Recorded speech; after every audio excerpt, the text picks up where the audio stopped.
All right, guys, this is going to be an amazing show here today.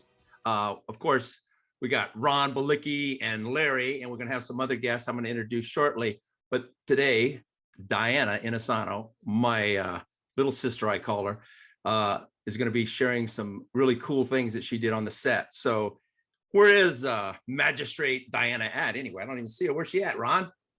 Come on in. Where Hello, is my lovely everybody. lady? Oh my God, there she is. Happy May the 4th or May the 4th. May the fourth be with you. So Well, hey, where's Larry? Larry, you got to give me some background music because Is I this really like kind of where we're introduced. looking where I can That's where look? you're looking. Hey, everybody. So you got to remember or Revenge of the Fifth. So that's like the the Yeah. big switch to it. What's So. up? Larry, where's my music? He's gonna hum Star Wars for us. Oh, he's gonna play some. All right, even Oh, cool. wait. Listen. No. Wait, do what you were just doing. I was doing, Oh, that's better. No, She was doing Vader. I was doing, dun, dun, Remember, dun, she's on the dun, other dun. side. No, I don't know that. I don't know that. We don't know that. I have no idea. No, I live with you. You're on the other Oh, side. oh, yeah. So, See? yeah. So listen, for my friends that maybe don't know Diana because they're not really keeping up in the martial art industry, or they haven't really got into the history of you. I just want to give a brief kind of overview. Of course, I've known you for many years.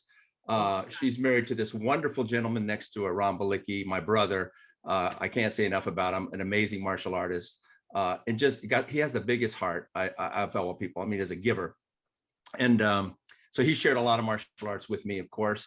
And we have some, cool memories of going to Europe and hanging and sleeping in the bed together and snoring and blaming each other up.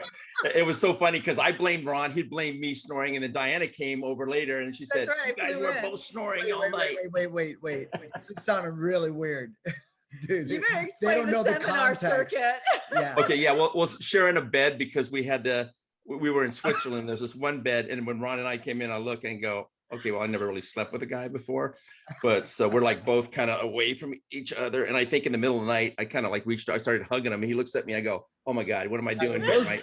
Those teddy aren't bear. pillows. Hey, I thought I was the only one with a story like that. What the heck? Yeah, no, But- it was here's the thing, guys. All right, and I gotta say this for everybody to clean up this whole mess. We got there, and our host, there was no hotel for us. Well, understand, you better explain to your audience, you were doing a martial arts We're doing seminar a martial arts seminar. So in Europe. Cliff came to assist me. So I get there, and I think they thought Diana was coming, and he's like, "Is it okay if you stay at our place?" And I get there, and there's one bed, and I'm like, "Yo, dude, there's no bed, and there's nowhere else to sleep." And he's like, "Well, you guys could share it." So eventually, they got us. I think was like a little. It was almost like a couch. Okay. Diana finally came. It's the three of us in one room, not one bed. And these but there's guys this little- snore. You guys snore. Oh my God. I was really like, didn't think this interview was going to no, go there. no. But anyway, we better. All right, let's go back to That's how far back we got. We just. yeah. Okay, so the amazing husband Ron, and of course, her dad Dan Inosanto, again, just a master martial artist, well known all over the world, does seminars, and I trained with him for many, many years. And she has two wonderful sons, Zach, right, and Sebastian. So she's a mother, full-time actress, does stunts, just wrote a book. I mean, she's amazing, amazing lady, right? And besides, she's beautiful as can be. So so we're really fortunate to have her. And of course, it was a big deal for her to be in The Mandalorian. And I remember, I think it was last year, we were talking about it. She says she got something really big, but she can't tell me. And I'm like, "Can't you even give me a hint?" She goes, "No, I can't tell you, but it's going to be really cool and really exciting." So yes, it wasn't exciting. I was so happy to see that for you because, as an actor too, I know how difficult it is and, trying to get the part. So just tell us a little bit about when you finally went through the process and you got the part, what it was like for you. Well, first of all, Cliff, you and I both know how unpredictable the industry is, right? I mean, you don't know. And to be honest with you, I actually thought my acting days were behind me. I had tried my best to produce, direct, and write my own film called The Sensei 10 years previous. If you remember, I wanted you to be in my film, actually, and it was an indie film. And I thought, maybe to progress my career, I would follow in Uncle Bruce's footsteps, and for those of you who may or may not know, the late Bruce Lee was my godfather, thus my name, Diana Lee Inosanto. But moving on, I was always inspired that he pretty much created his own pathway, because Hollywood had not really opened up the doors for him. And if you know anything about his life and story, he went to Hong Kong and learned to, lock arms with other people that would produce these small, Hong Kong style films. And he changed the game up. And so with him in mind, I did a movie called The Sensei, which Ron, my husband, was one of the producers, and along with my other producing partner, Tarek Heitman, who's also my manager. And we put it out there. It got released during the great recession, so I didn't know what was going to happen. I just kind of thought, maybe my time is done in Hollywood. And even though I had participated in other small projects, I just thought, it wasn't happening for me. And so lo and behold, I get this call out of the blue from my other producing partner, Tarek, who's my manager. And he said, so, you like The Mandalorian? I'm like, yeah, of course I like The Mandalorian, because I've always been a Star Wars nut since I was a little girl. Thus, I'm wearing my shirt. They used to work out with lightsabers. Right, I was going to go into my dad, like when my dad and I first saw Star Wars together, and I was like 10 or 11 years old. I mean, he bought me like one of those plastic lightsabers from like Toys R Us, and we would like do martial arts with it, right? So of course I've been a fan for years, and my manager and I always have a relationship of celebrating Star Wars almost every Christmas, because we always hand out Christmas gifts, some kind of, Star Wars, memorabilia or whatever. And he goes, well, I just got a call and the producers know about you. I'm like, yeah, right. What producers are going to know about me from Mandalorian? Give me a break. Right. And I thought I really thought he was playing a joke on me. He goes, no, I'm not joking. And, after 5 minutes, I realized the conversation was turning very serious. And he goes, I'm telling you right now, somebody there knows about you, and you need to get ready. And they're going to be contacting you through email. And sure enough, I had to sign an NDA, and I was sent the sides, and the sides are completely disguised, right? You don't know that it's actually Star Wars universe that you're reading from. And I had 3 to 4 days while sick to prepare for this. And Ron was away in Italy. And it was really like, I cannot explain the kind of energy that was the adrenaline that was flowing through me. But I remember walking into the casting office and my heart was beating, but I just, good thing I had meditated before walking into the offices just to keep my heart rate down. And I mean, I got to tell you, I cried. I cried when that moment happened, because I thought it was such an honor to audition for this whole Star Wars franchise, because I love it so much. And what was it, 4 or 5 days later, you were with me, I got the call from my manager, and they want you. And it was just unbelievable how they found me. And tell them how they found you. Oh, yes. Yeah, I should tell you that. So the way they found me was Dave Filoni and Jon Favreau both had shared with me that they were committed to finding an actress that really was also hopefully authentically a real martial artist. And so Dave, on his own accord, did his own research, and he put in on Google female martial artists, and then somehow my photo came up, and he goes, oh, this is interesting. And he clicked on my photo, and then it led to The Sensei. So he goes, what's this? And he watched the trailer to my movie, and that was the history of it, and he went to John, and they contacted Sarah Finn from casting, and the rest is history. Wow. Hey, share with our audience, when you said prepare, what did you do actually to prepare for that before your audition? Oh gosh. Okay. So for me, awesome. what I did was luckily they now have apps, and I recorded it. And I would rehearse even in my sleep. I had like a 24-hour cycle of the lines going over and over my head. And then I'd already written certain choices. I kind of knew from from the writing that this character probably wasn't a nice person, but I also knew that she was a person of power. So I started researching Catherine the Great. I started researching Henry V. I started looking at powerful people that, sometimes their leadership might have been questionable here and there.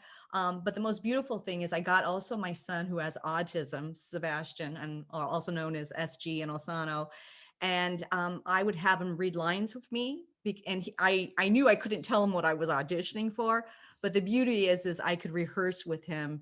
And it wasn't until 1 year later then he found out what it was we were actually rehearsing for, and it freaked him out. But that's a whole other story. Can I jump in for a second? The cool thing about that is, like, Sebastian has no inner monologue. So, like, to give you a background, he's wonderful, but he'll go, "Hey Dad, I can't tell you, but we're having a surprise birthday party for you." You know what I mean? So he gives it away. Somebody, he doesn't have a filter. So we couldn't tell him. Our other son did know. Knew something. He kind of knew loosely what, not the great big detail of Diana's character, but he knew what she was involved in.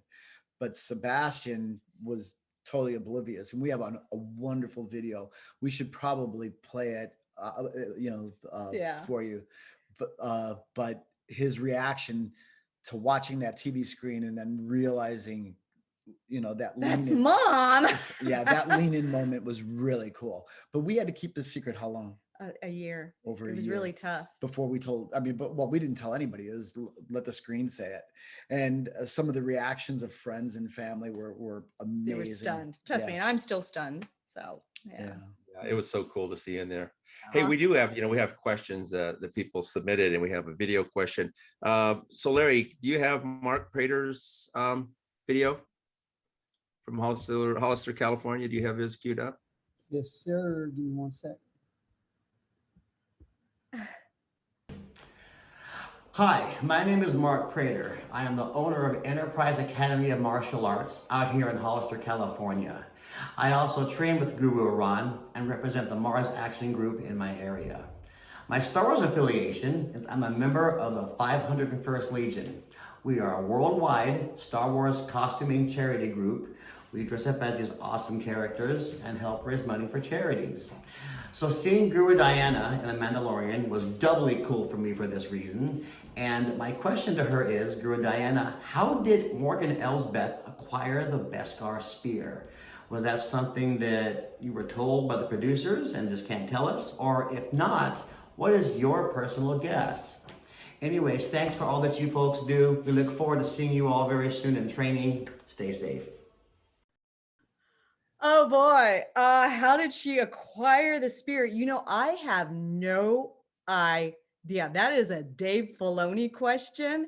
I will tell you this, I didn't even know the magistrate was named Morgan Elsbeth until the day that it premiered, on Disney Plus. I had no idea that she had a name, and I really don't know. I'm so sorry, Mark. I don't know. That's a Dave Filoni question. And I can take a wild guess. I have several guesses, but I almost hesitate because I don't want to indicate that is a possibility in the storyline. That's kind of a Lucasfilm thing. And, there's many writers that are involved with The Mandalorian and writing. And obviously Dave is part of it. I know George Lucas is part of it. There's other writers, I think John, and I don't know. I'm on the edge of my seat. I want to find out too. I hope we find out, so. So we got Paul and Jesse and Jeremy. And did we lose Carlos? Nope, we have him. He's still there? I must not see him on my. He's on. I see faces. He's on. All right. So we're going to be having them chime in a little bit. But Diana, tell us a little bit about the fight scene when you were fighting the actress that played the Jedi in U2. What kind of preparation went into that? What kind of preparation? Well, that actress is Rosario Dawson, and I love Rosario. They've worked together before. A long time ago, but we really didn't get to formally meet. And I knew her mom more. When I was a stunt woman, I had worked on Rent, and Rosario was cast for that. So once in a while, when I was prepping for the sensei, I had talked with her mother, who was wonderful. But I will say, as far as the fight, I was lucky because Ryan Watson, who was the stunt coordinator, had hired in his team people that were already affiliated with my dad's academy with Ron, who trained with Ron. And so I was very lucky that I was walking in almost into an environment where everybody knew my martial arts sensibilities. And so they pretty much almost custom made a fight scene for me. And anything I wanted to input, they absolutely made adjustments. And then interesting enough, I got to also improvise during my fight with Rosario. So some of the twirling of the staff going low, which killed me after a 17-hour day. But so there was a little bit of improv, a little bit of it, pre-choreographed. Some of the disarm stuff, she and I had a little bit of say so in. Yeah, and so Ryan was really gracious about, let's put that in. Let's work with what is comfortable for you. But that was a really long day. I was wearing 4-inch heels, or I should say 2-inch lifts, 2-inch heels. So my feet were killing me at the end of the day. I had also, as an actress, I have to give kudos to both Rosario and my stunt doubles, because they actually helped give our feet a break. So I had Lauren Kim, who also is like a little sister of mine in the martial arts world, and she trained under my father, and Caitlin, and she was Rosario's double. So it really was a team effort, because there was acrobatics involved, which you could see. There was all kinds of it really was a long and arduous, kind of fight scene, but man, am I so pleased, The cool thing is Diana's used to being, from her past, that double, and she's like, it's so nice having somebody that can step in at times, Well, I can get Lauren here to just do the dishes. But no, she won't do that. Something that guys don't understand is you mentioned heels. I was hired one time as an actor for a Microsoft party up in the Seattle area, and I was playing a Mortal Kombat character, and I had wear these boots with these heels on it, and we're working 4 or 5 hours that night, and it was killing my legs, and I'm just thinking, I don't know how women can wear heels like this, because I was it was killing me. It was killing me. It really was. It goes way beyond that. For those who don't know, she was also Buffy's double, and she's been in Walker, Texas Ranger. And the thing is, being a stunt man, I'll walk in and I've stunt coordinated, and I'll say, let me see wardrobe. And a lot of people don't do this. And you'll see, oh, this woman's going to get bashed through the wall or something like that. And I said, you have her with no sleeves on. Yeah. And they're like, yeah, so. And I go, let's get some sleeves on her. That way we could hide some elbow pads, or, she's done stuff. Yeah, but when you're a stunt woman and you're wearing a mini skirt, forget about it. Or you a don't cheerleading outfit, because she was Buffy. Yeah, Buffy the Vampire Slayer. You think guys are doing all these things. Women have to do it in heels, in a spaghetti strap dress, and you can't hide a single pad. So they're getting wrecked. They're getting demolished. It's really tough. That's why I kind of had to retire early. I was probably a stunt woman, aggressively for a good maybe 20 years. And then I just said, my body I could do the martial arts and weaponry, no problem. And but your body just changes after time. So, it definitely, I made some adjustments, but who knew it would be Mandalorian that would bring me back to kind of my roots. And that was the wonderful thing for me. So, Larry's going to have a question, but before I call on you, Larry, I remember way back in the 80s when your dad was up, doing a seminar for me, and you just got on, I can't remember, was it Moonlighting or something with Bruce Willis? I can't remember the name of the show, but he was so excited to tell me and show me look, she's got her first part, she's working on the show. He was like, and because you should have seen him radiate when he showed me about that, how excited he was. Yeah. That's where I got my SAG card. That's the first time I seen Diana is he came up to me and he gave me this little business card, and it was a picture of you on it. And then he's like, she's on Moonlighting, you got to watch this. And I was like, wow, she's kind of hot. So we've been here 25 years. You better say something nice. But I will say this, for me, it was absolutely, even though my character didn't have a lightsaber, there was something thrilling with the idea of being able to fight with the Beskar spear. That was really cool. And to say, and I can say I had a fight scene with a lightsaber. That was awesome. 2 lightsabers, because Ahsoka has 2 of them. So yeah. So Larry, why don't you ask your question, and then maybe we can call on Paul and talk a little bit about, how this whole lightsaber process came to be. So Larry, what's your question you had? So just a quick little setup. I mean, Diana and Ron, of course, know that my wife and I, on top of martial arts, we love like ultra marathon canoe racing. And so we've kind of been prepping for this year's big race, and I've strained my pec a little bit. So I got a text on Thursday from one of our coaches who's like a top tier first to second place, like all over paddler, asking me to be in the boat. And I was like, oh man, I really want to do this on a training run, but I can't. So I basically was like, but my wife can. And so I sent her a screenshot of the text, and she's like, what? You just said I'm getting in that boat with those guys. They're all like champions. And I go, yes, but I had to remind my wife of something very important. Last August, her and her team broke a world record in the ultra marathon. Yeah. And so, wow, congrats. That's awesome. Thank you. So I had to remind her that she deserved to be in that seat more than I deserve to be in that seat because she's a record holder. And so kind of setting up the question, I mean, of course, being in the position you have, and you kind of mentioned a few things here, but being, strong, accomplished female, like how do you stay confident through challenges like that, whether it's breaking into like new areas, like you've mentioned before, or just anything? It's interesting. I think for whatever reason, I am just wired to kind of embrace the unknown. That doesn't mean sometimes I don't have moments of, ooh, can I do this? Trust me, because there were times where, Ron can tell you, I'm human, right? But there is something about embracing new territory that I've never tried. And so I'm glad that I took those risks because, I just didn't want to look forward 20, 30, 40 years and look back with regret that I didn't try. I've heard those stories of people that when they reach their old age and they're going, God, I wish I would have tried this. And I just never wanted to be in that place. And also too, I've always admired people that have shown that when you do take risks, when you do take chances, sometimes things open up in life and you all of a sudden have these amazing, magical opportunities to do new things. I mean, had I not did the sensei, for instance, which was very tasking. Wow, I can't talk. Yeah.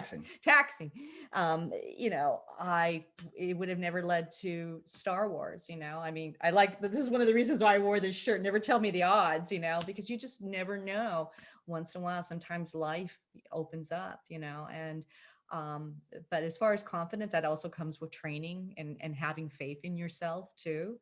And being your best, keeping in mind to be your own best advocate. I really believe in that, So, and plus, trust me, I've had people that tried in their time to say, you're going into this, or you're going to try that. And sometimes really it's not that they felt that way about me. It's really what they're saying to themselves. Like they maybe didn't feel confident about taking risk or taking, stepping up to the plate and finding those opportunities. Larry, they never built a statue to honor a critic.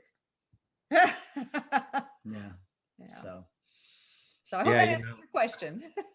It's I remember, because of course I started out doing some B movies, and the very first time I came on Northern Exposure, and I was like, I love that show. It was so weird because, I go, look, I actually have a stand-in for me. I can't believe it, and I was talking to the producer from American Shaolin, who's a good friend of mine, Keith Strandberg, and I go, he just knocked on my door and asked me what they want me to have for breakfast. I go, we didn't have any of that when we were in China, we're like, and so I remember coming on the set, and then, of course, everyone knows that they all work together, and I come in, I had to read the lines, and all of a sudden I felt like, whoa, and they came out, and but the directors, the producers really liked me. They were trying to get me to come back for a reoccurring role, and then of course Northern Exposure went out. But I wish they bring that show again. They should bring back that show. Yeah. So let's talk a little bit about the saber, building a lightsaber.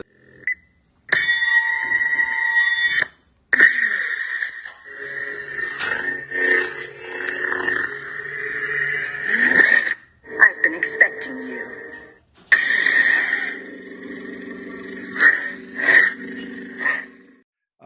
Paul's here. He kind of like organized this. So Paul, you want to share with us kind of how this all came to be? And maybe we're going to have Diana. She's going to actually demonstrate it here later on. Start up. I really need some coaching on this one. Well, I think you have a coach. I think Carlos is going to actually kind of walk you through the process. Yes, I remember. So Paul, introduce yourself. Tell us a little bit about you and how you sort of came up with this idea and getting this really amazing group together. My name's Paul. I've known Ron since the mid '80s when I was when we were both younger men. And I trained with Ron for a long time. Ron definitely is somebody who has helped mold who I am today, just by teaching. But that's beside the point. I've known them for so long. We've shared weddings and funerals. Unfortunately, I've known the both of them and love them both dearly for a long time. So can I interrupt? We could do a Sure. show about Paul, Cliff. Paul is a pretty accomplished musician. Yes, he is. So, and that's something that we didn't bring up on this, but that we might have to have Paul back again. fortunately. But so yeah, I mean, being the Star Wars fan that I am my entire life, all the way back, I can say opening weekend, original Star Wars, I was there with my dad, and it stayed with me my entire life. So we would miss Mandalorian. I mean, it would be 2 a.m. our time, and we would watch it live. I had to. I didn't want to be spoiled. And that episode came on, episode 13, The Jedi. And about 3 minutes in, Diana walks out, and I'm looking, and I'm like, wait a minute. Nikki, my fiance, jumps up and says, every time I see that actress, it reminds me of Diana. And I go, yeah, it really does. And then you spoke, and I went, wait a minute. And I paused, and I'm like, that's Diana. And she's like, no way. I'm like, I'm telling you, that's her. It wasn't confirmed until I knew. I absolutely knew. And if it wasn't, I was going to message you and say, I found your twin. I found your twin. So as soon as I saw it and I saw the credits, I immediately got online and I tagged you. And I'm like, how the hell did you guys keep this a secret? Oh, it was And I hard. think Ron was like the zip lips emoji. But I got in this hobby of lightsabers. And my first one was from Disney Park. A friend went and they brought it back for me, and I got it, and it was Luke's, and I loved it. And I'm like, I turned it on and I was underwhelmed. I'm like, oh, this should be so much cooler than it is. So I started looking into something better. And that led me on this path to, I met these amazing people, and with any hobby, with any industry, you meet the greatest people, and you meet some not so great people. And I kind of weeded through, and through just dealings with my own personal collection and working with some of these guys, and I came up with the idea. I said, man, I've never known anybody like in Star Wars or in something that I have such a passion for my whole life. And now I do. So now it's time to like say thank you and just to show how like proud I am that you're involved in this world. So I started talking to some of these guys, and I'm like, this is what I want to do. And I kind of laid it out. And first thing I did is I reached out to, I can't think of the company who makes the Hunter hilt, the Mando hilt. They had no more in stock. They really couldn't help me. I thought it was kind of dead in the water right there. And then Carlos sent me to Jeremy. He told me, and I knew Jeremy, but he said, Jeremy's got one, and J.R. Tyler's got one from Acolyte Armory. I said, okay. I reached out to both of them. J.R. came back right away. He said, I got one in my personal collection. You can have it. I said, that's incredible. So then it went to Jeremy. Jeremy is a master at this custom stuff. His etching, his design work, his chassis creation. And I know I'm throwing all this stuff out there. I'm trying to talk fast because I got a lot. He's phenomenal. He's phenomenal at what he does. So I really wanted him to do the etching. So all that etching work you see in there, that's his design. I just kind of told him the elements we wanted. He put that all together, and he did that. And then it went to Carlos. Carlos, one of the most generous people. I am still blown away at the amount that he put into this. All the electronics, the build, the blade itself, all the extra batteries, all the parts. He went above and beyond for me. And Carlos, thank you so much. I really appreciate like every little bit of this that you helped me with. He helped coordinate a lot of this stuff too. And so then it went to Richard, who unfortunately couldn't be here, from Civilized Customs. Civilized Age Customs. He made the display box that it came in, the black display box. He took care of that for me. This? That's yep, that's the one. Beautiful. That sits on my mantle mantle. here. Yeah. So beautiful. Yes. Thank you, Richard. You guys have taken And- over my house, by the way. Yes. No lightsaber is complete without its sound. You have to have, it's got to have that hum. I asked Ron, I'm like, what's Diana's favorite color? Well, red. Well, that's easy then. It's got to be a Sith saber. And so he said you like the red chopsticks, the lightsaber chopsticks that you get. You bought like the those. red ones. So that's why you got a red blade. And Jesse, It's more than he's the red. man. What's that? Red. It's more than Yeah. it's amazing. So we'll go into that. And Yeah. Jesse? He did the custom sound font for you. He Wow. added your voice and the sound, and so all of that came together from all of these guys. All I did was send emails back and forth, and they did all the work. So I mean, all the props go to them, and then there's Luke, and that part I guess we'll be getting to. We'll get to him in a little bit then. Yeah, Luke, we're gonna hold off on a little bit. Luke, Okay. tight. We'll get to you, brother. Well, this is exciting. So where do we go? Well, So why don't you let's, pick that well, thing up and show everybody what we're talking about? yeah, bring the saber in. So introducing Diana Lee Inosanto's personal saber that these guys all collectively, I don't know if they can see all this. they took her best car spares, she got the saber. So Oh man, now we're gonna want a Ron Balicki, a Cliff Lenderman, a Larry St Clair. yeah, exactly. Just look at all the detail on this. It is unbelievable. And the sound, okay, it is just I just can't even say enough. I mean, this is It's this is a perfection. piece of art. You know? Let's fire it up. Let's fire it up. Paul, Carlos? you pick people and tell us what you want. Should we hand it off to Carlos? Yeah, whatever you guys want to Coach do. me. Let's, Okay, cool. Alrighty. Pressure's on right now. So, okay. Hi, Alrighty, so- Carla. So nice to meet you. Hi, nice to finally meet you. I'm geeking out right now. This is crazy. This is such an honor. Wow, this is crazy. I'm still geeking out over here. Oh, my trust gosh. me, I'm geeking out too.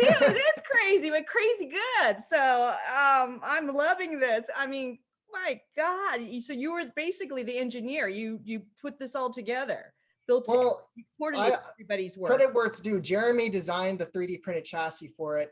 I had just barely started dabbling into 3D printing and modeling, and I tried my absolute hardest. So Jeremy actually saved me there. He had a beautifully designed 3D printed chassis to house the electronics. Can Jeremy raise his hand, or can I see Jeremy?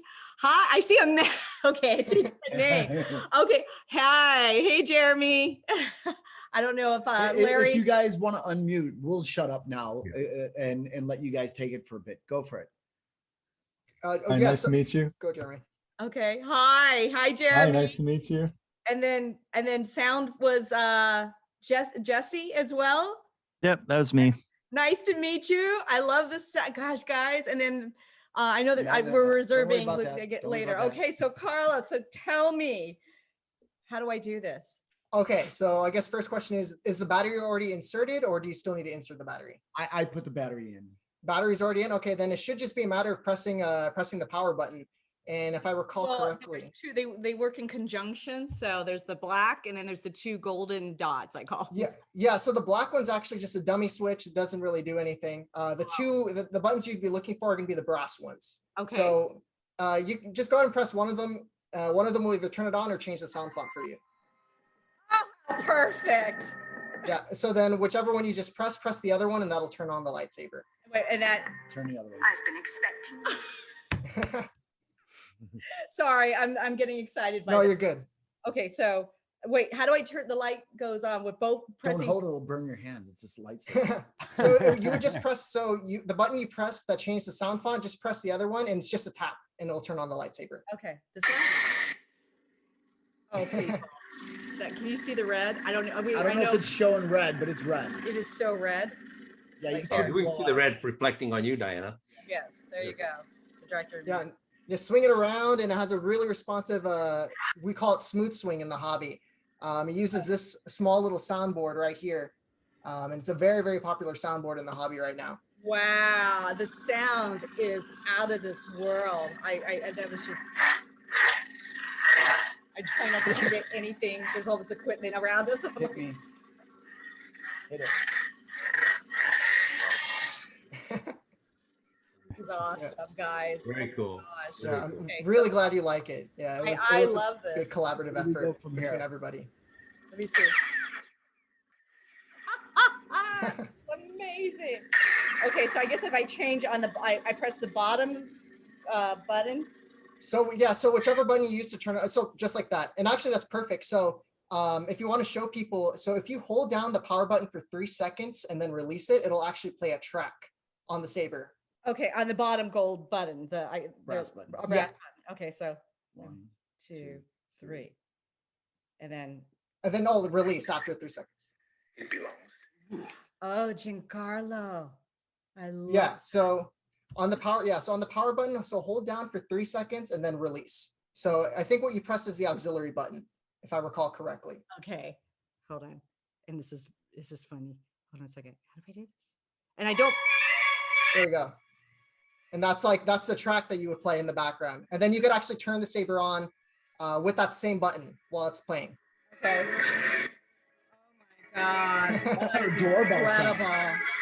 Incredible. This is incredible. So now it's blue. The saber is actually, if you can see the reflection, Yeah. it's blue. Yeah, I'm trying to think of. Wow. And then. Yeah. And then to turn off the track, you would just hold the power button down for 3 seconds again, and Okay, then so it'll 2 turn off. seconds. Wow. Hold on. Oh, that sounds gorgeous. 1, 2, 3. The bottom button, right? Yeah. Or is that the dummy button? Wait. No. You could press one of the brass buttons, and it'll either you could change the sound font that way too. Wow. Wow. This is extraordinary. Thank you. Now, how many tracks does it hold? So the tracks, it's going to be 1 track per sound font, essentially. But you could have as many sound fonts as much as the SD card can contain, really. So you're limited to just memory space, essentially. And Paul actually picked out some tracks that he wanted specifically on this lightsaber for you. So I went ahead and I configured everything on there.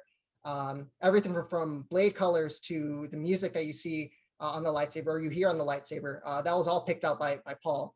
I just did the labor stuff. But Paul is the mastermind behind tailoring this lightsaber specifically to you.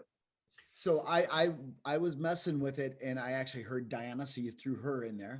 I think I heard Luke in there. I think I heard C3P or R2D. No, R2D2. I think they covered. You guys covered pretty much the you whole got the universe, spectrum. Yeah, right? so that was pretty cool. So okay, so I got to ask Jesse and Jeremy. I mean, can you guys all just tell about the journey, like where it went, step 1, step 2, step 3? I mean, my goodness, that's this is a lot, because my understanding is you guys were operating from different parts of the country or different parts of the world during the pandemic to get this done for me. Oh my God. It's almost like a film where you got like they say there's 30 artists coming together to paint one picture. That's kind of what you guys did. All of you guys threw your magic into this, and it's amazing. I mean, I'm not sure what to handle first, but so yeah, I mean, Paul, call it. Well, I mean, the first step is I acquired the hilt, and then the first person I had to go to is Jeremy for the etching, because all has to be done before electronics can go in. So we can start with him. It went to him first. Would you consider it scrimshaw? So this is done with acid. Oh, wow. Done with acid when the hilt's empty. I went back and forth with Paul for a while, trying to incorporate. I think we had about 4 different things we wanted to put on there, Paul. I think we wanted to keep it elegant. Star Wars, Mandalorian. We wanted a tribute to your character and you. And then also we wanted a little shout to Bruce Lee out there as well. Yes, I saw that. That was beautiful. Thank you so much. Yeah, absolutely. I'm glad you like it. For people who haven't seen it, I don't know if you can see that. And if you look, there's writing on it. So now the writing, am I guessing? I don't know if it's a Star Wars alphabet, but is it the using no way is way and having no limitation is your limitation? That's exactly what it is in Arabic, the Star Wars lettering. Yeah, that's exactly what that says. So in Chinese, it would be imo fat wa yao fat, imo han wa yo han. In English, it's using no way is way and having no limitation is limitation. And in Star Wars, or language. That's it. So wow. Yeah, that's and really then cool. I don't know if people can read this, but if you can, I mean, it'd be great. But it says the magistrate Morgus Ellis. I mean, there's so much detail work. Yeah, there's a on lot this. going It's on. just incredible, and I do love the flowers even, and I even love the Mandalorian symbol. I just everything. But It's just Oh, that's awesome. Thank you. Too. yeah. So I want to the helmet. Yeah, exactly. So That- did you just dream this up on your own, or did you also have other people say, well, let's put this on, and or how does your process happen? Um, I was talking back and forth with Paul. I think I sent him one design and we tweaked it a little bit, and then I came up with that one. Wow. So it took about, I don't know, maybe about 2 weeks. 2 weeks. Oh my Yeah. Wow. Yeah. 2 weeks. Okay. So then once you were done and you guys, signed off on this, then the next person that came on board was Yeah. would that And then I shipped it to Carlos. to Carlos. Yep. Okay. That's crazy. Wow. The Yeah. journey of one I know. lightsaber. I And know. where are you? If I can ask? Yeah, that's fine. I'm located in Southern California. So California, okay. born and raised. Jeremy's over in Idaho, if I recall In correctly. Boise, Idaho. Wow. Yep. amazing. Yep. Oh, you Love are a Boise. Midwest boy then. Yeah. Okay. So, and that's the cool thing about this hobby is, it's a lot of people from all different parts of the country with different skill sets.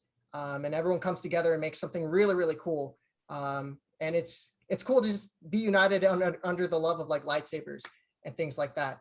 So it got to you, and then Mhm. Where's Jesse from? I'm from Florida. oh, wow. So this really went from coast to coast, and wow, holy smokes! During the pandemic, I can't believe how you guys coordinated this. So It was another one of those secrets I had to keep, Paul, like not tell anybody about Mandalorian, is not telling her what was coming in the mail.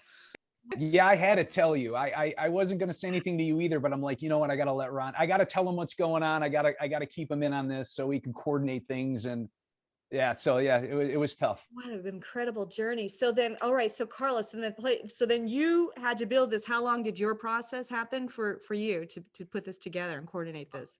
So for me, as far as just talking with Paul and, figuring out, what soundboard we wanted to go with, because there's a multitude of different soundboards that we could have picked, but we ultimately settled for what's called a Profi board V2. And this is, in our opinion, one of the most versatile boards on the market right now. And it allowed for the most customization. So things like you're hearing with the tracks, the different blade styles when the blade ignites, that's all possible because of this tiny little soundboard right here. And that's the same soundboard that you have in your lightsaber right there. So after all the parts were assembled and gathered, it really took me maybe about three to 4 hours for me to just make sure everything was nice and tight and secure. The chassis itself, Jeremy did a fantastic job with the chassis. It holds a lot in a very small amount of space. So I wanted to make sure I had every single solder joint perfect. And it was a fun experience, honestly. It's been a dream of mine to always make a lightsaber for somebody associated with one of the TV shows or the movies. So it was, Wait, oh. That was him. no. So hold on. Sorry. Hold on. Wait. So the power button is just you just tap the power button and then it'll turn off the lightsaber. Okay. There we go. Perfect. Wait. Perfect. The reason I lean in, I was gonna ask, I know when you hit something, it'll sound like saber and saber, lightsaber and lightsaber, but you also have it to, I think, did I hear a Beskar ting in that also? Yeah, so I think that would be more Jesse's wheelhouse. He's actually the mastermind behind all the sound effects you're hearing on that lightsaber. That's all Jesse. Jesse is an absolute whiz when it comes to audio and editing those audio files. But Wow. So yeah, then wait, so then it went to you, Carlos, and then after you had to take this to Jesse or mail it to Jesse? Beauty of the internet is I think Paul actually just emailed me the files. So Jesse was operating more behind the scenes to my knowledge, and he was able to do everything and execute it absolutely perfectly, just from the beauty of his desktop there. Unfortunately, yeah, he never got a chance to get it in his hands and like witness the actual beauty of that thing. Wow. I didn't want to send it to you. I wanted to keep it myself. But Where are you guys going to go with this? I mean, are you going to be building these for sale for someone like me who might want to have a really cool Lightsaber. Well, And we all want I one now. know, right? Wait. Before we go there, can I ask about the lightsaber part, the shaft? Yeah. So in the hobby, that's called a neopixel blade. So basically it's a 1-inch polycarbonate tube. They come in either thin or thick walled, depending on what you're going to use the blade for. But inside that blade is actually a high power LED strip. It's called a neopixel strip. So basically the LEDs inside the blade communicate with the soundboard, and that's the end result that you see, the beautiful colors, the bright illumination from the blade. And so that's really what we would call current tech in the hobby right now. There were just in-hill LEDs in the years prior, but now that technology has advanced, thanks to the brilliant minds in our hobby, you guys get this really, really bright and vibrant blade to use with. So everything inside the blade is what's providing the light in the illumination. Wow. So Wow. And I'd like to hear also from Jesse. We haven't had a chance to hear from his process as well. From Hey. Kyber. Hi, Jesse. Yeah. So you're one of the other team members that put this, Yeah. put this all together. How did you know what sounds, or you worked with Paul? Is that what I understand? Yeah. Just Paul told me, like, what you like. He wanted a dark side sounding sound font. And I mean, I just went from there. It's hard to say because just using sounds and remixing them and having to make them work with the Saber and how the files work together. Wow. Oh I'm my- guessing this is your day job. Yeah, audio is what I've done for like my whole life. So yeah, 'cause getting you got in. the coolest mic over there than we do. Yeah, I was noticing the mic being pretty cool. So is this the first time you guys have worked together, or? No, I've known all them for a while now. Wow. That's cool. Oh Hey, my- Diana, I'd like to come back to these guys and talk to Luke also to see, why I don't even know. We haven't talked about Luke yet. So we'll come back, but I'd like to queue up. There's another question we would like to share, a video question. Hey Diana, probably have to watch this one when we get back from our honeymoon, as Christina and I are doing our wedding ceremony on May the 4th. Anyways, as to the question, I love the videos with Joey where he's harassing you and asking where Thrawn is and everything. I actually grew up since middle school reading Timothy Zahn's books, and Thrawn is one of my favorite characters. Has the character of Thrawn been one that you have personally been a fan of prior to working on The Mandalorian, or is it one that's been more introduced to you since being on the show? That is a great question. I really didn't know much about Thrawn, but in my research, in order for me to prepare, I actually started reading and listening to the audibles with Timothy Zahn's books, and I'm like, holy smokes, how have I missed out on this universe? Because for me, I've always watched all the movies. I even watched the animations that Dave Filoni worked on, the Clone Wars, because of my kids. But the Audible books, or just the books in general, and the graphic novels, I really missed out. I was so bummed out that I've denied myself this all these years. But yeah, Thrawn is an amazing character, and I am so looking forward to whatever Dave and George or John or whoever the powers that be at Lucasfilm, the writing team. I think it's going to be really extraordinary, because for those who have traditionally come from Star Wars, like the way I came up, you always knew about Darth Vader, right? For the most part. But Thrawn almost reminds me like an evil Spock in a way, if you're a Star Trek film. That's what it reminds me of. And I have a question. Where is he? I don't know. I cannot say. If I did know, I could not say. So yeah, so stay tuned, everybody. It's going to be pretty amazing. So Diana, when you worked in that episode, I got to see that you were working with one of my favorite actors, Michael Biehn. So back in the day from Terminator, he was Kyle Reese. And one of my favorite movies, of course, was Tombstone. He played Johnny Ringo. And it was, I called you on the phone. We had this chat, and I said, you got to work with Michael Biehn. I said, I have been trying to photograph him, because I'm a photographer also. And I did a whole Tombstone project, with all the gunslingers and that. And I said, I really would like to get a hold of him and, do his portrait as Johnny Ringo. And so you told me you work with him on the set, and you kind of hooked me up, and I chatted with his wife. And so when he comes back down to Bisbee, I'm going to try to jump over and do his. Oh, that's going to be amazing. Are you, and you're doing a continuation of the Tombstone theme with Michael? Yeah, I've been doing a lot of, I took a little break, but I love your work. It's incredible. Can you do one picture with like a Star Wars type gun instead of? That'd be cool. No, that's my next one. We're gonna do now. My next project will be kind of centered around Star Wars. Yeah. I know someone who's involved in the project now. Well, Michael Bean. So my first day on the set was with Michael, and we were up in the on the set for like hours. I was like probably an 18-hour day, and for me, it was such an honor because Michael Bean is like I remember him, of course, because I used to have a crush on him when he did Terminator. Hey. So I'm sorry. It's just the truth. truth. Before you. I was a young girl, but he's such a gentleman, and I learned just in the amount of hours, because again, we were there trapped pretty much, just the two of us talking for hours, and I learned so much. And he's sci-fi royalty, right? And it was such a pleasure for me to see through the prism of his eyes, the Hollywood, landscape. And he's worked on Terminator, Tombstone, you're right. And then Aliens, excuse me. And The Abyss, I think. Right, The Abyss. I mean, my gosh. I mean, and he and James Cameron. He was talking about the stories of working with James, and it was just such a joy, such a privilege, and I really, you're going to have fun meeting him when the time comes, because he's a cool guy. He's a cool man.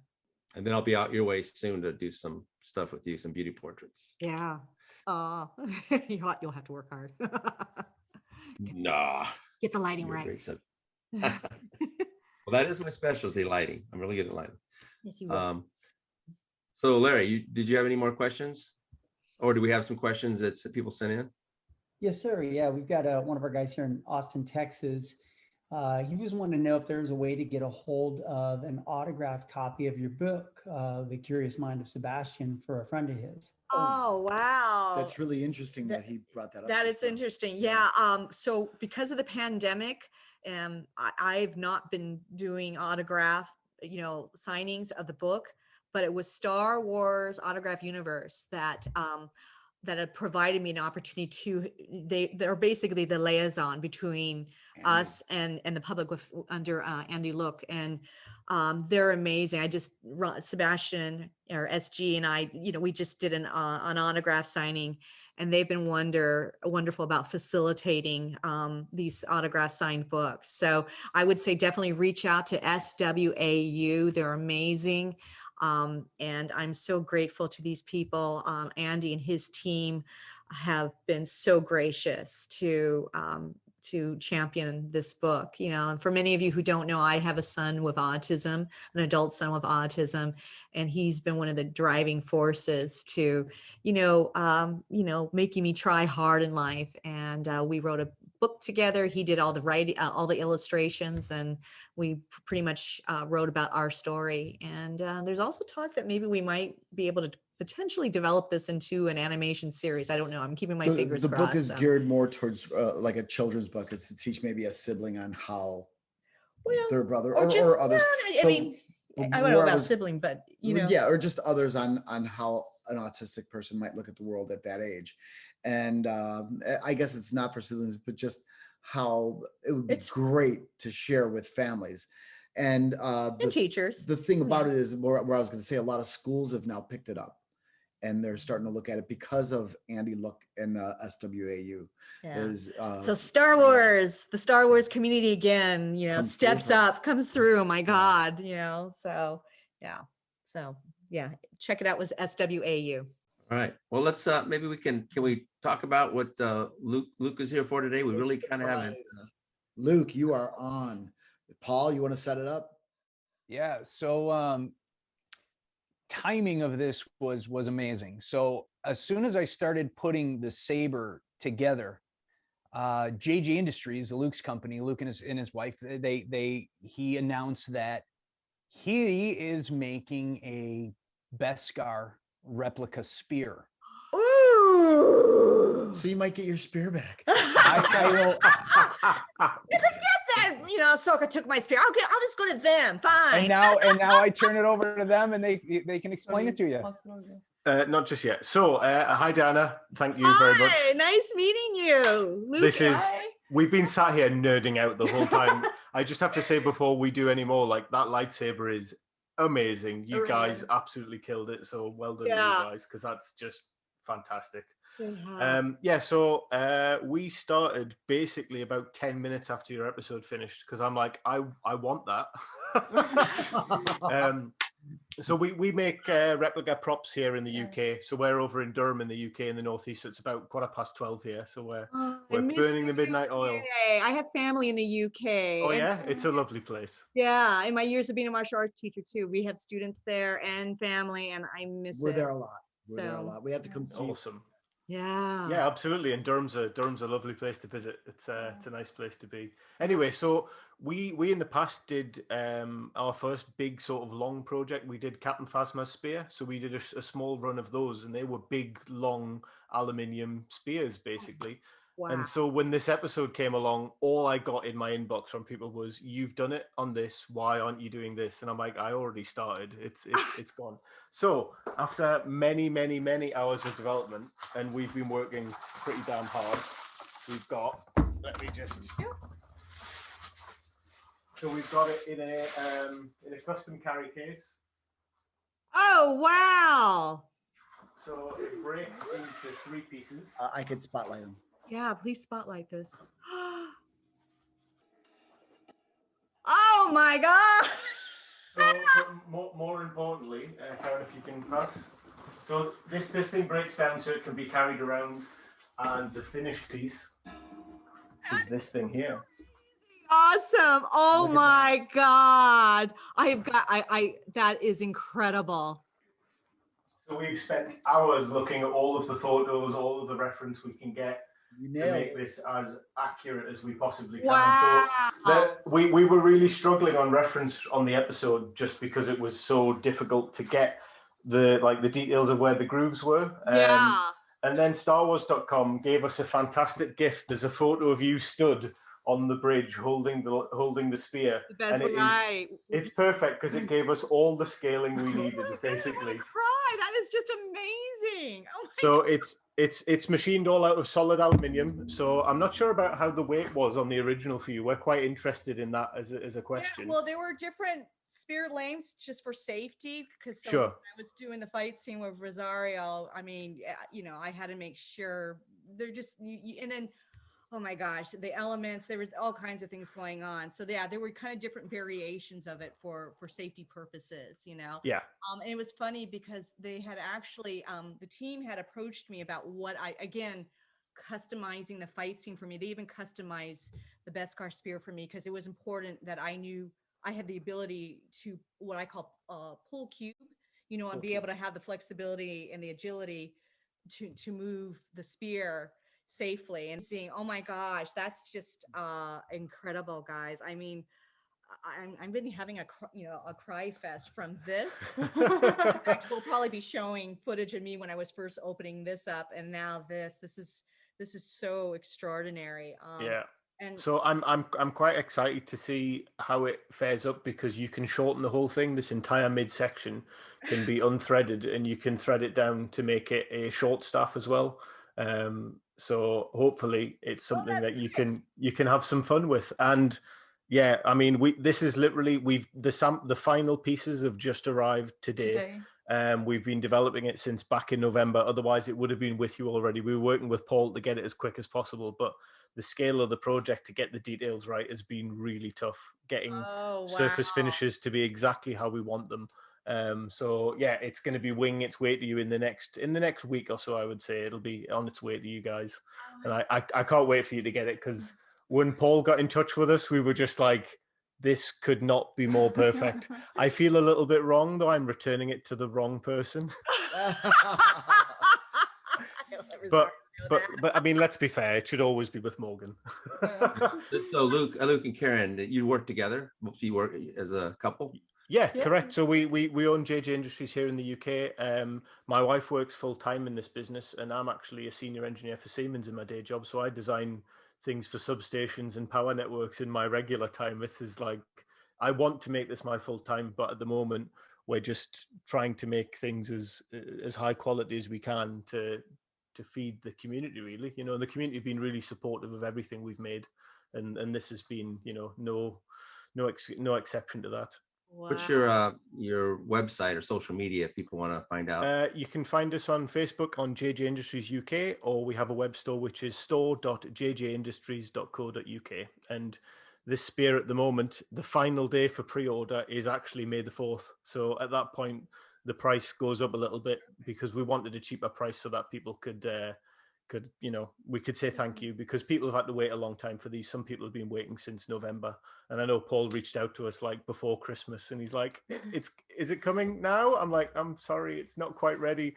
And that is the hard thing, like waiting to Well, make sure that we hit the quality level that we want to hit. Yeah, right. definitely before Halloween, because there's going to be a lot of kids wearing magistrate costumes. I know. You know, what's funny is we'll do battle and I get to use this because she's going to want her best cars. Yeah, so I'd imagine this should hold up pretty well. I mean, it's still aluminium. It's going to pick up dings if you hit it off anything hard. Well, But going against polycarb, I think it should have no problems with. And the base of it's stainless steel. So if you smack it off the ground, as per in the episode, it should hold up totally fine. I don't know if it shows in our house or not. Or I don't know if they're, but What's that? we have spares. Can you see behind Well, me? those are. Oh yeah, nice. So it's gonna be it's not gonna be banged up. I'm sorry to say that. It's gonna be An art established piece, probably. proudly. It's a museum piece in our house now. Just as Oh, this, nice.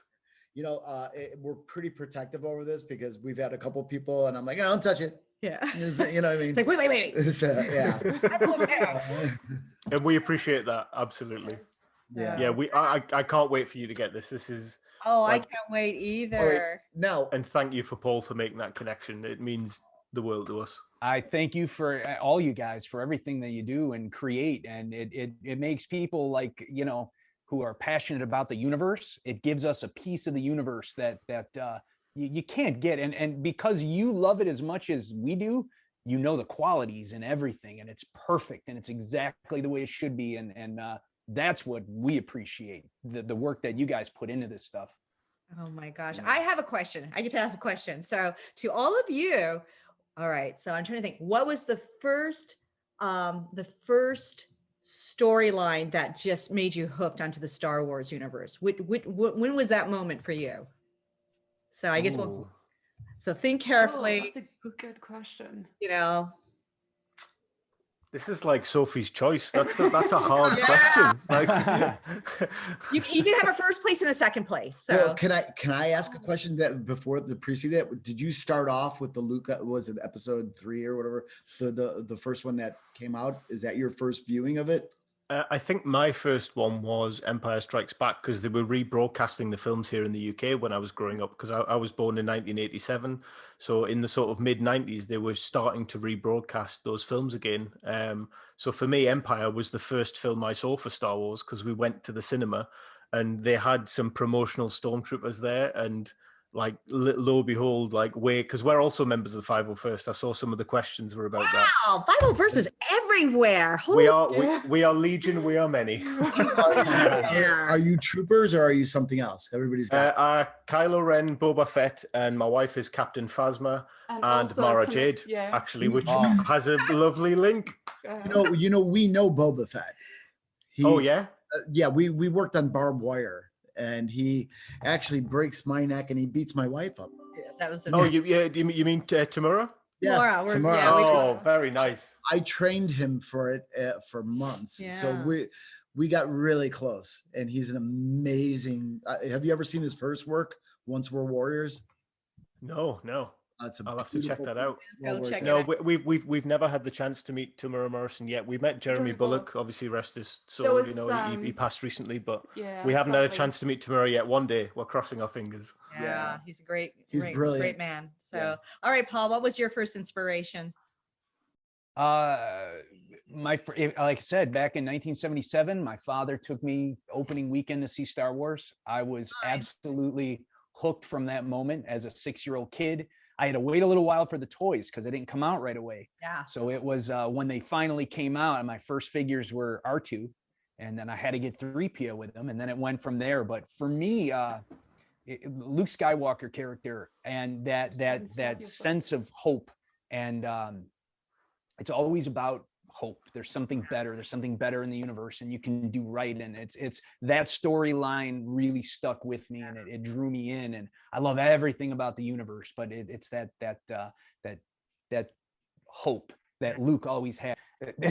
You know, I really, what they did with him in The Mandalorian as a 49-year-old man, it brought tears in my eyes, like me an too. idiot, Me too. like a dumb child. And I felt like that little kid with my dad again. And it just that was what was incredible about that last Yes. episode, is that they were able to achieve that. I felt like a little girl again, because I remember the first time seeing Star Wars, and just everybody, the entire theater had never seen those kinds of special effects, and that ending, you know, when Luke like blows up the Death Star, and just everybody jumping out of their seats and going out of their minds.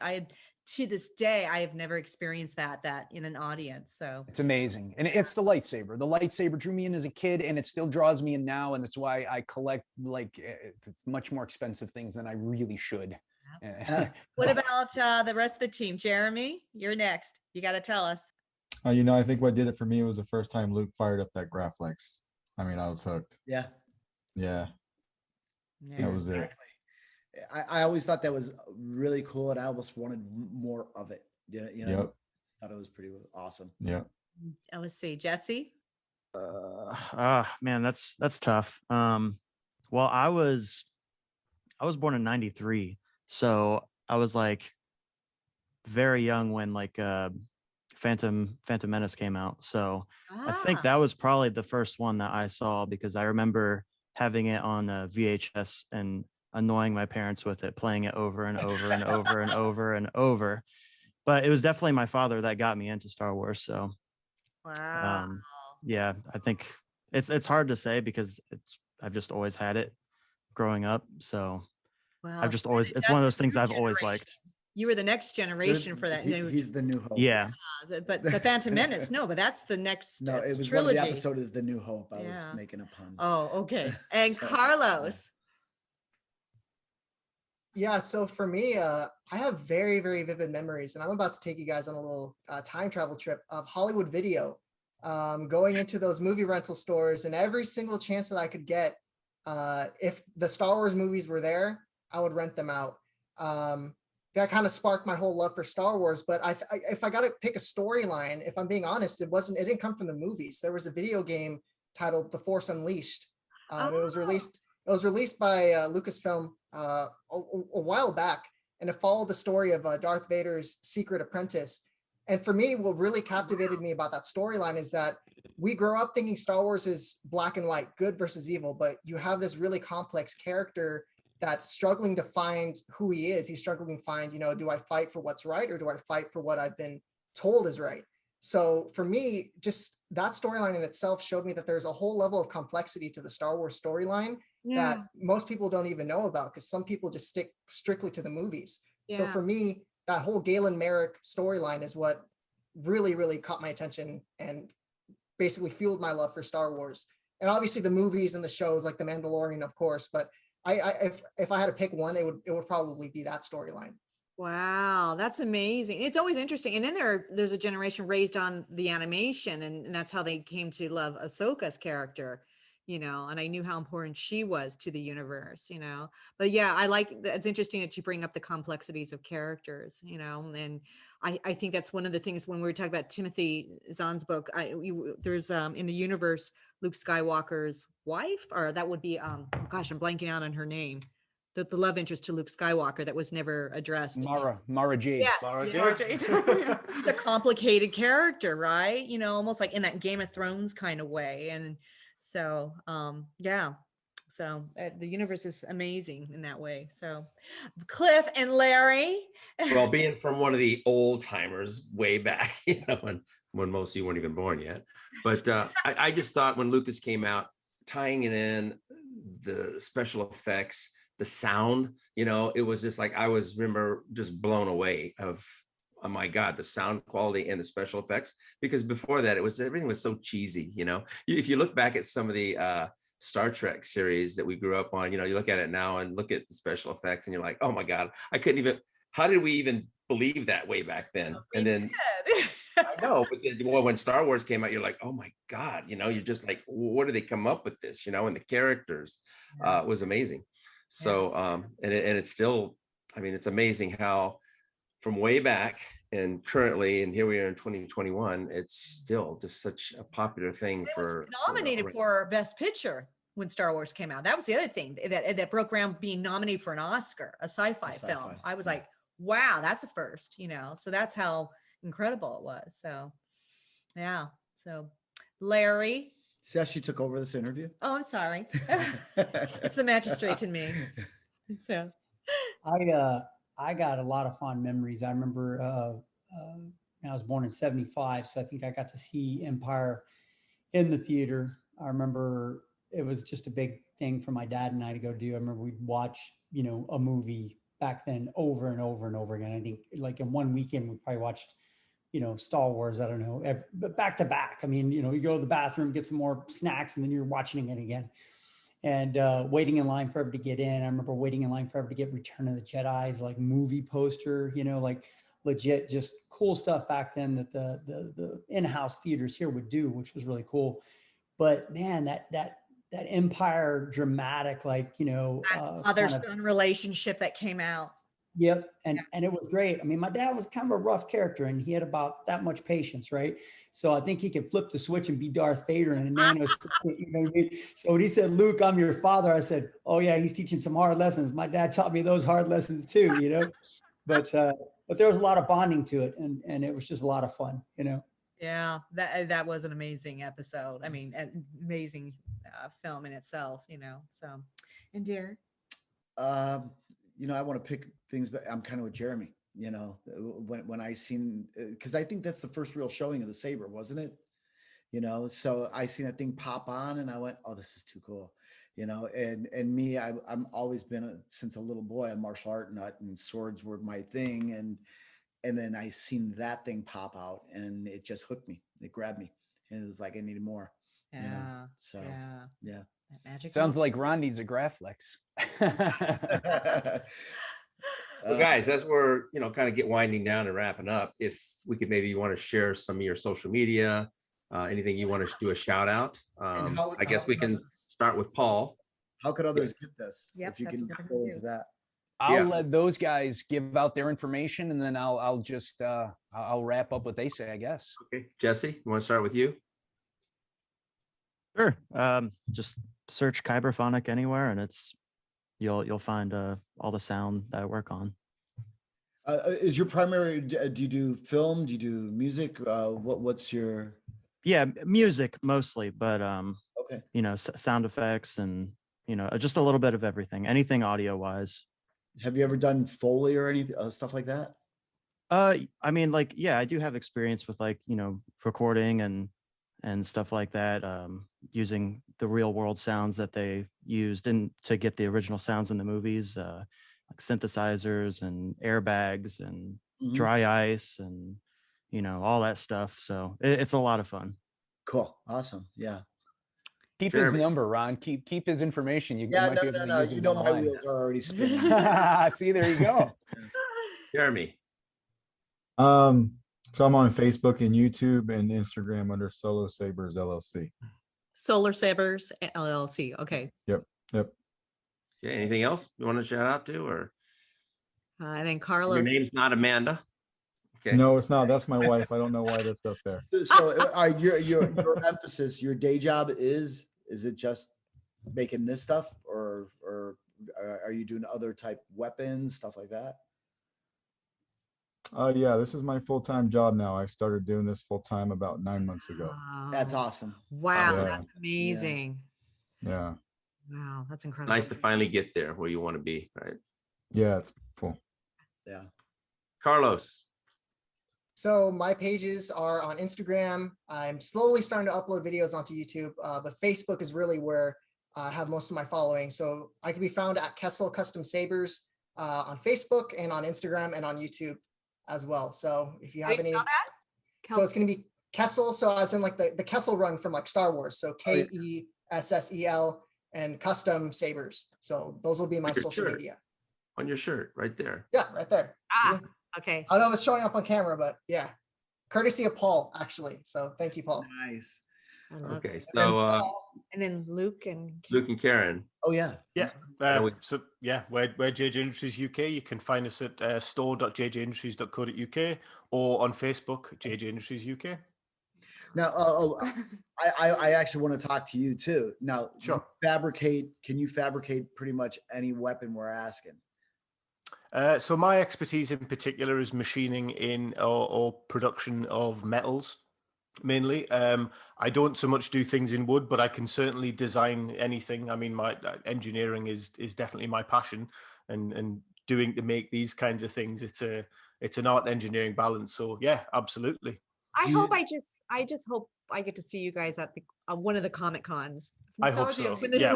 when this pandemic is over, I I know. cannot We are wait. so desperate. I'm sure all the rest of the guys are as well. Like I cannot wait yeah. to get back to Celebration one day.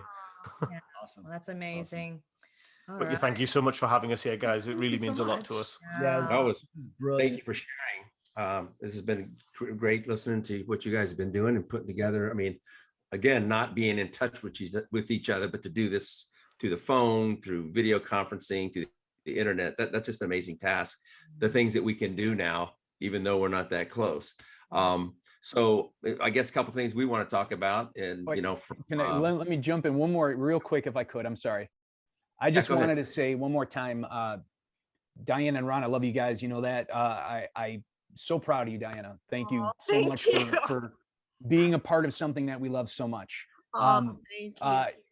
Richard from Custom Age, you couldn't be here with us. JR from Acolyte Armory, who can't be here. Thank you guys so much for your contributions and what you did too. guys. Thank you so much. Yes. And Jeremy, Carlos, Jesse, Luke, Karen, thank you guys. I mean, seriously, all I did is send emails and messages back and forth, and you guys did everything, and you thank you.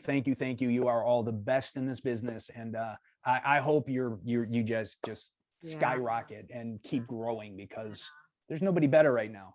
So, and I'm honored, guys, because I feel as a fan, I'm part of this community. So for me to have gotten this opportunity to be in this, and then you guys surprised me with all this and the best Scar Spear, I cannot tell you how touched I am and how amazing this is for me personally. So thank you again, guys. Seriously, this is, in a way, it's just as magical as being on the set with Dave and John and and George and Rosario, and now I get to see how the fans are, because to me you're an extension of this franchise. The fans are so important, and that's what makes this franchise so special, is truly the fans' passion in this, and you guys represent that passion. And like I said, I cannot wait to see you guys hopefully at one of the Comic Cons when all this is over with the pandemic. So thank you. Thank you. So I wanted to talk a little bit about, of course, Ron, Larry, and myself, not only do with this web or podcast, but we've been working on just completely renovating and really creating this dynamic site for people who are interested in martial arts, because we're finding out now, especially when people can't go to a brick and mortar school, this is an amazing opportunity to learn martial arts. So if you're interested in learning the Filipino arts, the Jeet Kune Do and Silat and shoot and boxing and kickboxing and Muay Thai, we're going to have it all. And we're launching it in May, toward the end of May. So we've been working on it. We're very excited about it. Ron, Larry, do you want to chime in on anything that we're doing that we want to share with our audience? Well, I've had the site going for a while, but it's going to have a complete new look and a whole lot more content. So I've been filming like a madman all last week. I would have been filming today, but I wanted to be geared for you guys, so I didn't today. But tomorrow I'm back in there. We're just trying to get all the material to where we can lay down a nice format for everybody, and it's going good. So between filming, editing, my days have been booked up with that right now. Yeah, Larry. It's been exciting being on this side of it. Of course, I mean, being a part of Mars for over 20 years, I mean, you see a lot of stuff develop. In this case, these are some things that are coming to life that I think I've wanted to see for near 20 years. I remember when I first joined up, we had a bit of a newsletter, right, that was coming out. But you know, it's hard to produce those things. I can tell you as a school owner, it's very hard to keep up with certain types of things like that without a team aspect involved. And I could just like scroll down to infinity with the group text messaging between us three of, hey, did you do that? Oh yeah, I'm doing that. Okay, are we on that? Okay, yeah, we're on that. Okay, cool. Can you send me that? Okay, wait, I dropped it in the drop. Okay, I sent you the link. And it's just neat to have that type of team, that type of camaraderie, like coming together and making this thing come to life and making it better for everybody. So I'm excited to be on board with it. I think everybody's going to be very excited about some of the updates.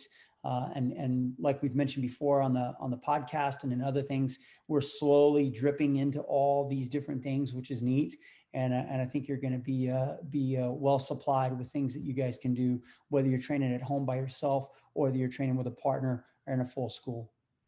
Yeah, and Ron, Larry, and myself, I mean, we do a lot of brainstorming. So we're releasing things in phases. So the first phase is really to get out all the new information that Ron's been, you know, filming, spending a lot of time on that, changing out the layout a little bit. And well, we're going to have some exciting things in months to come. So I've been, you know, real excited to see this happen. So I just appreciate having being part of this wonderful team with Ron and Larry, and enjoy spending time with all you today. It's just great. We could all come together and see your creative minds. So thank you for being part of this. And Diana, I'm excited to see more things that you're going to be doing in the future. So Yeah, hopefully. yes. So happy May the 4th, guys. So this is the way. Yes, So, this is the way. So I guess we're all saying goodbye now. Yeah, right, yeah, Claire? I got a quick question for you because I think we all know the answer to this. What wins, a lightsaber or a Beskar spear? Ooh. who's holding it? Yeah. That's exactly who's using it. You know, I remember having a student when a student and I got together, and I would go, okay, let's do this. You take the double stick, I'll take the staff. And I'd win. Okay, you do the single stick. Let's do single stick and double stick. How about whip against staff or whip? And he just says, well, it doesn't really matter. You just beat me in anything I hold. So again, what Ron says is true. It's a lot has to do. It's the weapon, but it's also who's holding it, right? Yeah. The level of I think Luke would say the Beskar spear, and I think you guys might say the saber. So I would agree. Yeah. Yes. All right, guys, we're signing off. Thanks again for being part of it. May the force Bye-bye. be with you. May the force be with you. thank you, everybody. Thank you. Thanks, guys. Everybody. Thank you, It's everybody. Stunning and amazing products, and we will make sure that everybody gets to see them. Awesome. I have a lot of great photos. I'll include that in here and just make sure everybody sees everything you got. So any new developments, please let us know. And if we can help you in any way, we'll try to be there for you. Thanks, guys. Thank you so much, guys. Awesome. All Thank you right. very much, guys. Thanks. All right. Aloha. Bye-bye. Bye. Thanks, Bye. guys.